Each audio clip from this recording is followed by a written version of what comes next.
Hi, Saints. So today we're talking about self-esteem, and I would encourage you to go over to Psychology Today and take their self-esteem test. It's quick.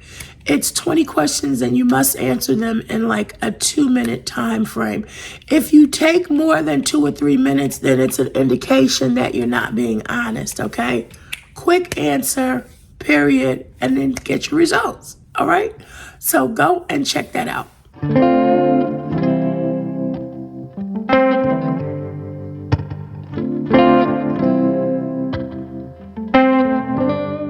Okay, so today we're talking about self-esteem. And I took a self-esteem test on Psychology Today. You can go and do it yourself. It's just Psychology Today self-esteem test. And it pops right up. All you have to do is put your zip code in. And so once I completed the test, here's my score. I have a moderately high self-esteem. And just be honest. I know that I don't suffer with low self esteem, even though sometimes I'm hard on myself. But for the most part, I'm just like, every day is a new beginning. Tomorrow is another day. Lord, I thank you. And, as the scripture says with Paul, we die daily and grow in grace. I've never been too hard on myself. And I really thank God for my mother. I mean, she was my best friend, probably my most constructive critic, but she really taught me how to love myself. I mean, really. And I'll get into that in a little bit. So after you take the test, it shows you, what to know about yourself. And I found this to be remarkable. I'm not going to go over everything, but one of the things here is it says, you are assertive, but this may feel slightly pushy to others. Assertiveness can seem aggressive, so don't be surprised if people no longer listen to you. That is remarkable. I was just talking to a friend of mine about something similar to this, and lo and behold, the question is answered. But I think sometimes the teacher in me, I'm a preacher, I'm a teacher of, I'm a mother of multiple children, spiritual children, godchildren, of course, my own biological children, my stepdaughter, mothers do what they do. We give advice, we give information, teachers provide information, preachers provide information. So I'm just a well of information. And I recognize that sometimes that can come across the wrong way to some people, but I'm okay with it. I'm an acquired taste. I'm not for everybody. This was another good one. You do not often fear failure. However, you may not learn from your mistakes and may disengage from your experiences. Take the time to reflect on what has transpired. That is maybe 90% true. Okay. Like I will make the same mistake more than once. Okay. And I like how they said you disengage from your experiences. Yes, honey, I could put a skeleton in the closet in a minute. Okay. I can forget about it and start the next day over like nothing happened. Okay. Like Paul was a killer of the Christians. And when Jesus converted him, and then they said, aren't you Paul who used to kill, aren't you Saul who used to kill the Christians? And he was like, I don't know. I don't know who you talking about. When the new day begins, as the scripture says, his mercies are new every morning. Oh, that's me. I'm walking in new mercies every single day, putting the past behind me. Paul said, I have not apprehended many things, but this one thing I do. I forget those things which are behind. Well, honey, if Kim has not fulfilled any scriptures of the Bible, I surely have fulfilled that one. I forget what's the past because I can't do nothing about the past, okay? But that tends, as this says, it may cause me to make some of the same mistakes over and over. So that was true. Let's see. You are true to yourself. It is hard to feel self-confident without being true to self. Following your authentic self cuts away feelings of disturbance and inner chaos. There it is. So I just wanted to share that with you. They offer some things to make change. You have healthy self-esteem, putting an effort into making other people feel heard, feeds and spreads positivity. You may benefit from offering your effort as a volunteer and considering charity work. Well, hey, tell me about that. So I thought that this was a good test. And again, if you want to take it, please feel free to do so. So we're talking about self-esteem today. Ooh, glory to Jesus. I feel good about this topic. Come on, let's go. All right, so let's look at the definition of self-esteem. One definition reads, confidence in one's value as a human being is a precious psychological resource and generally a high positive factor in life. It is correlated with achievement, good relationships, and satisfaction. Processing little self-regard can lead people to become depressed, to fall short of their potential, or to tolerate abusive relationships and situations. Too much self-love, on the other hand, results in an off-putting sense of entitlement and an inability to learn from failures. It can also be a sign of clinical narcissism, in which individuals may behave in a self-centered, arrogant, and manipulative manner. Perhaps no other self-help topic has spawned so much advice and so many often conflicting theories. So this is the definition from Psychology Today on what self-esteem is. And so that's what we're going to be talking about today. But before I get started, I encourage you to talk to your doctors, your counselors, your psychiatrists, your psychologists. You seek professional help, okay, for whatever it is that you need. Over here, I'm having a conversation with you. I'm sharing experiences. I'm sharing Google. I'm just sharing and we're talking. But just remember, there are no experts over here.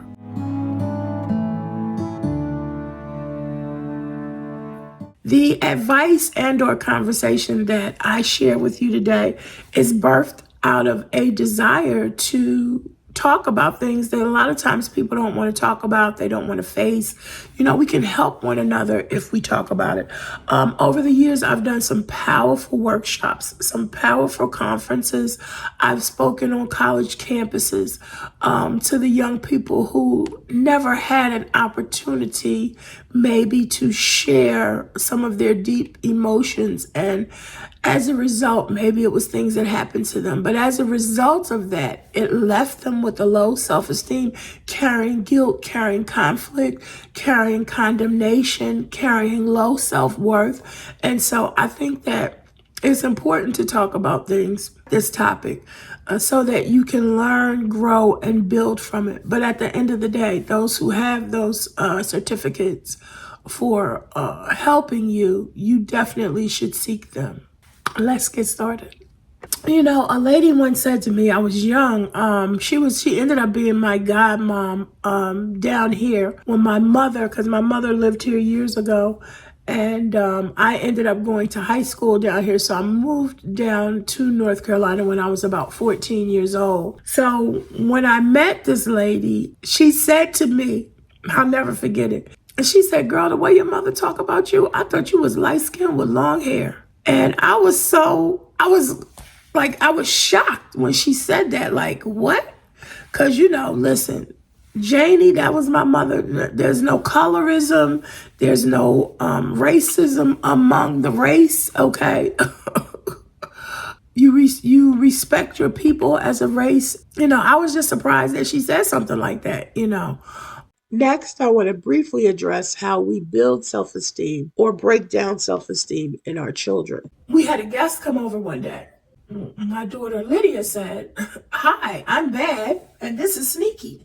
She didn't say their names. And so when she did that, you know, the dramatic person I am, I was like, oh my God, like what kind of parent am I? So, you know, I stopped calling them those names, okay? It wasn't who they were or who they are, it was what they were doing at that time. So we have to be careful, because when we label our kids, you know, what we're labeling them, we shouldn't label them, but it can definitely have an effect. She literally introduced herself and her sister as Bad and Sneaky. So this ties into the self-esteem issue. So because Lydia came out, she was chocolate, she was so pretty, and she came out looking like me. Because all the other girls, they had came out light skinned. Some of them turned brown skin, some remained light. But she came out brown skin, pretty chocolate girl. So I emphasized her chocolate beauty all her life. I never wanted her to feel the same way that my mother did to me. Never wanted her to feel any type of way. Of course, I told all my girls how pretty they were, but I did emphasize with Lydia because she was the chocolate queen. She was the first one that came out. I was so happy because everybody's like, oh, they look just like their daddy. Oh, da, da, da, da, da. And so because she was the first one that looked like me, I was just like, this is my little chocolate pretty girl. And I used to always say, you a pretty chocolate girl. And my mother used to say things like, the blacker the berry, the sweeter the juice. If somebody called me black or something like that, and I would come home and tell her. And I had no idea what that meant, but I just walked away feeling happy. The blacker the berry, the sweeter the juice. Until I started getting older and learned what that meant. So she filled me with self-esteem, being proud. Hold your head up, don't look down. I guess part of being North, part of growing up in the late 60s, early 70s, she just filled me with positivity. She would literally talk to me about how to walk in public, how to walk on the streets, and just talk about who I was as a person and my responsibility as a Black person. Now, granted, she worked for the United Negro College Fund. She met many Black many celebrities, and, she was an advocate of education. And she used to tell me, how smart I was, how pretty I am, Again, she built that esteem in me. But in any event, we need to talk about self-esteem, and we need to talk about it from childhood to adult. How did you feel as a child? How were you made to feel as a child? Were you criticized a lot? Were you picked on a lot? These types of things. And I think one of the reasons why she instilled so much esteem in me is because we were in a predominantly white neighborhood. And so, I would be called names, and to the point that, it didn't bother me because she would talk to me about it, talk to me about the source of it, all of that. And so, you have to have good parenting skills when you're raising kids to build esteem in them. And you also have to, as an adult, be able to figure out, what went right and what went wrong. Now, if a parent wasn't treating the child right, that's different. You know what I mean? It's all based on our experiences, people. And I'm grateful that I didn't have negative experiences growing up as a child from my parent. I'm grateful for that. I've had negative experiences outside of the home, but not within the home. I'm very, very grateful for that. Now, self-esteem is confidence in one's own worth, abilities, and self-respect. Let me go back to what it said. If you've had achievements and accomplishments and good relationships, then you feel a high level of self-worth and satisfaction. Let's face it. And so the more that you can get accomplished, the more that you can do. And it's not always based on, education or whatever it is that we classify, marriage or whatever. If you've accomplished some things and you feel good about those accomplishments, then yes, you should celebrate yourself. I mean, it could be high school. You know what I mean? Celebrate yourself, whatever your accomplishments are, period and point blank, and never allow anyone to make you feel bad about them. We've looked at what self-esteem looks like, how it's identified. Now, let's look at low self-esteem. Okay, let's look at some characteristics of low self-esteem, okay? Worthlessness, inadequacy, pessimism, failure, and negative traits, okay? Signs of low self-esteem might include things like being self-critical, being too critical of yourself, being sensitive to the criticism of others, focusing on failures, socially withdrawing, being pessimistic. And one of the key ones that I've noticed is thinking or feeling like people are constantly looking at you or talking about you. You could be in a crowd of people and somebody could say something and a person will turn around and internalize that like they talking about me, and the conversation has nothing to do with you. Or you could be walking past a group of people in a job and they start laughing, and then somebody internalizes that and says, They laughing at me like, what's going on? What's wrong with me or whatever? No, people have conversations in lives outside of individuals, okay? Even like sometimes I'll go into work and I'll speak to everybody, because when you go in the morning, teachers have to be at their door in the hallway. And I'll come in and I'll speak. I'll walk past, a set of classrooms and say, good morning, good morning, good morning, ladies. How y'all doing? Some people speak and some people don't. Not ask me, do I care?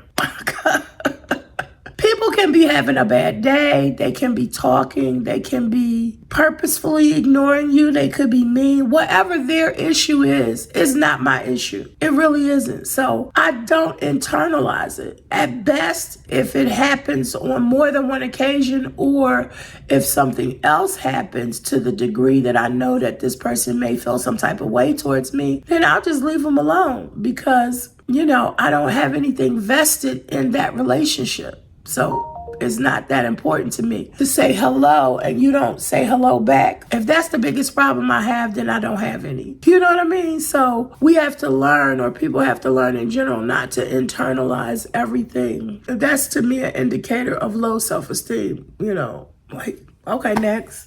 If somebody doesn't speak to you or whatever the case may be, it's really not that big of a deal. Saints, as much as I wanted to continue this video, I have so much to do and I'm under the weather, even as we get ready for Sunday. So I will continue the session on self-esteem next Friday. All right, guys, have a blessed day and a purposeful life, and know that I love you with that agape love. Bye-bye.